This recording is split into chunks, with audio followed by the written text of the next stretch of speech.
Sejak pertama mencuat ke permukaan pada tahun 2019, isu keaslian ijazah Presiden ke-7 RI Joko Widodo tak pernah benar-benar padam.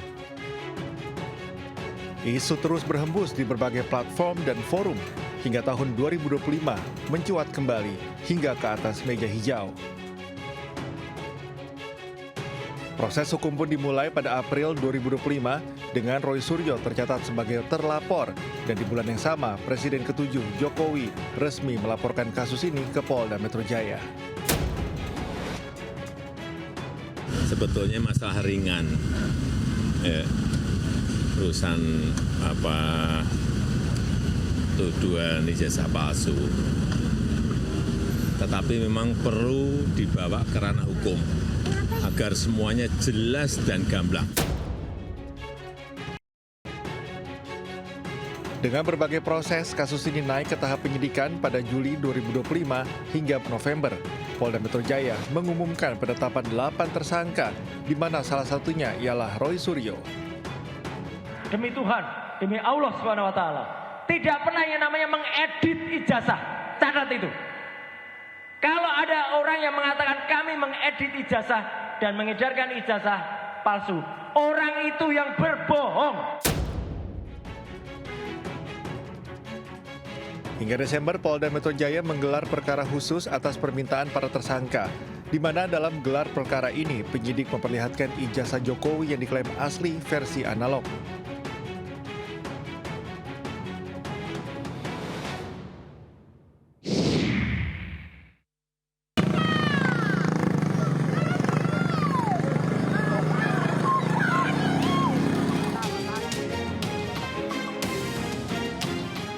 Juni 2025, Gunung Lewotobi laki-laki meletus disertai getaran dan dentuman yang kuat, hujan batu dan hujan pasir. Saat itu, Gunung Lewotobi laki-laki berada pada status level 3 atau siaga. Rentan bulan Juli hingga pertengahan Desember, gunung yang terletak di Kabupaten Flores Timur, Provinsi Nusa Tenggara Timur ini beberapa kali meletus. Pada 20 September, Lewotobi meletus hebat. Sebaran abu vulkanik terjadi hingga ke kota Maumere, Kabupaten Sika. Erupsi terjadi hingga sepekan, akibatnya sejumlah kendaraan yang melintas di jalur zona bahaya terpapar abu vulkanik. Tak hanya itu, 4 bandara di Pulau Flores NTT, yaitu Bandara Ende H. Hasan Aero Busman, Bandara Larantuka, Bandara Gewayantana Larantuka, dan Bandara Lewo-Leba Wupito ditutup. Tinggi kolom abu 1.200 meter mengakibatkan abu vulkanik menutupi area penerbangan pesawat komersil. Sempat meredah pada 19 Desember sore, Gunung Lewotobi laki-laki kembali mengalami 22 kali letusan, disertai gemuruh dengan tinggi kolom abu 2.000 meter dari mulut kawah. Status berada level 4 atau awas. Meski berulang kali erupsi, beruntung tidak ada korban jiwa. Namun hingga kini warga di sekitar gunung diminta selalu waspada.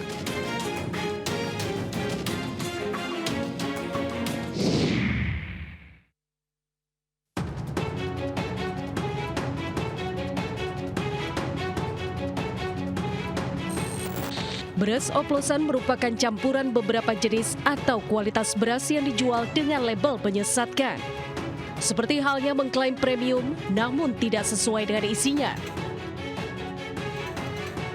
Konsumen dirugikan lantaran harga jual lebih mahal dibandingkan kualitas yang sebenarnya, berat bersih sering tidak sesuai, serta label tidak mencerminkan mutu yang dijanjikan. Sebanyak 212 merek beras yang diproduksi tidak sesuai aturan. Beberapa merek beras yang diduga terlibat dalam kasus tersebut, diantaranya Wilmar Group, Food Station Cipinang Jaya, Belitang Panen Raya, dan Sentosa Utama Lestari atau Japfa Group. Kerugian akibat praktik pengoplosan diperkirakan mencapai 99 triliun rupiah per tahun. Petugas kepolisian juga melakukan penggerebekan distributor pengoplosan beras di beberapa wilayah dengan modus pelaku membeli beras dengan kualitas rendah yang dikemas dalam jenis premium. Mereka mampu memproduksi beras premium oplosan sekitar 14 ton per hari.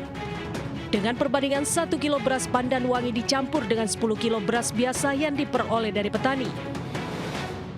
ada 212 yang ditemukan oleh Satgas Pangan dan Kementerian Pertanian. Kami sudah kirim langsung ke Pak Kapolri, kemudian Satgas Pangan dan Pak Jaksa Agung. Dewan Perwakilan Rakyat ikut menyoroti praktik pengoplosan ratusan merek beras yang ditemukan oleh Kementerian Pertanian bersama Satgas Pangan. DPR menyebut akan mengawasi kabar maraknya beras oplosan dan pihaknya juga meminta pemerintah untuk mengusut tuntas dugaan tersebut sehingga tidak merugikan masyarakat. Tim Liputan iNews melaporkan.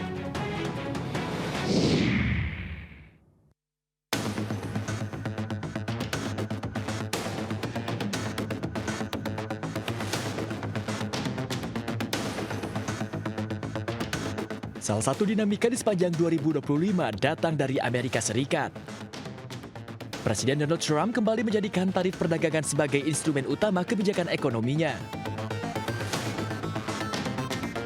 Di sepanjang tahun 2025, Washington memberikan tarif tambahan ke sejumlah negara mitra seperti China, Kanada, Meksiko, hingga Indonesia.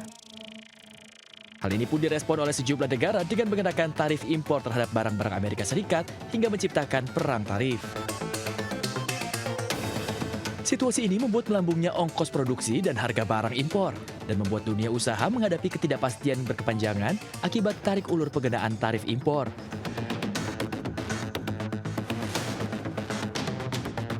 Namun di tengah gejolak global akibat perang tarif, Indonesia relatif mampu menjaga keseimbangan. IMF dan World Economic Outlook memprediksi pertumbuhan ekonomi Indonesia mencapai 4,7% hingga akhir tahun. Diversifikasi mitra dagang serta penguatan kerjasama ASEAN dan kebijakan hilirisasi yang diterapkan Indonesia membantu meredam tekanan global akibat perang tarif. Kebijakan makroekonomi pun menjadi kunci dalam menjaga stabilitas pasar dan arus investasi di sepanjang tahun 2025. Sementara memasuki tahun 2026, ketahanan dan kemampuan beradaptasi di tengah ketidakpastian ekonomi global menjadi keharusan bagi Indonesia untuk tetap bertahan.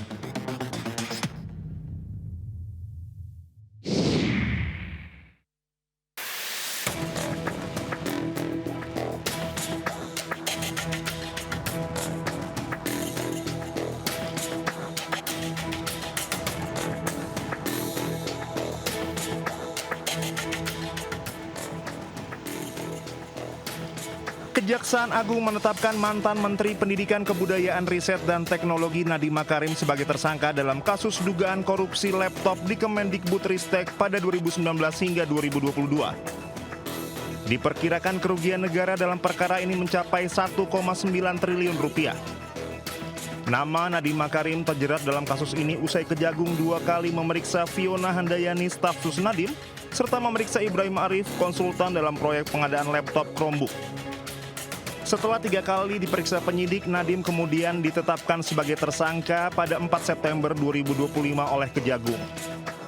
Berdasarkan hasil pemeriksaan dan alat bukti, Nadiem selaku Mendikbudristek pada tahun 2020 merencanakan penggunaan produk Google dalam pengadaan alat teknologi informasi dan komunikasi di Kemendikbudristek. Nadiem kemudian resmi mendaftarkan gugatan pra-peradilan ke Pengadilan Negeri Jakarta Selatan pada 23 September 2025. Namun Hakim Tunggal Pengadilan Negeri Jakarta Selatan Iketut Darpawar menolak gugatan pra-peradilan yang diajukan Nadiem. Dalam sidang pembacaan dakwaan Sriwayuningsi 16 Desember 2025, Jaksa Penuntut Umum Kejaksaan Agung Roy Riyadi mengungkap Nadiem menerima keuntungan 809 miliar rupiah dari proses pengadaan laptop Chromebook selama ia menjabat pada 2020 hingga 2022. Jaksa menyebut aliran uang tersebut terlihat dalam LHKPN milik Nadiem pada 2022.